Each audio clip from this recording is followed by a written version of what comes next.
জমে উঠেছে জি বাংলার জনপ্রিয় ধারাবাহিক কোণে দেখা আলো। এই ধারাবাহিকটি প্রথম থেকে দর্শকদের মন জয় করে নিয়েছে। প্রতিপক্ষ ধারাবাহিককে টেক্কা দিয়ে এগিয়ে চলেছে। ধারাবাহিকের দুই নায়িকা হিসাবে নন্দিনী দত্ত ও সাইনা চ্যাটার্জিকে দেখা যাচ্ছে, অন্যদিকে মৈনাক ঢোল ও সোমরাজ মাইতি।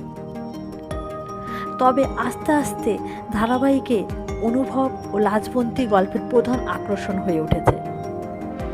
বনলতা আর সুখদেব কিছুটা হলেও পার্শ্ব চরিত্র হয়ে যাচ্ছে।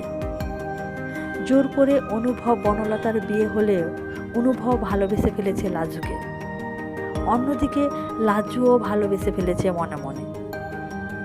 যে বনলতা একটা সময় অনুভবকে ছেড়ে গেছিল, সে আবার তার জীবনে কামব্যাক করেছে।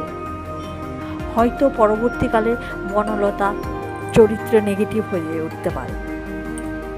লাজু আর অনুভবের সম্পর্কে মোটে সে খুশি হতে পারবে না এবং গল্পে দেখা যাচ্ছে একে অপরকে ভালোবাসার কথা স্বীকার করছে অনুভব এবং লাজু। অন্যদিকে রেগে যাচ্ছে বনলতা, বোঝাই যাচ্ছে এখন সে হবে খলনায়িকা। তবে দেখা যাক শেষ পর্যন্ত কি হতে চলেছে কোণে দেখায় আলো।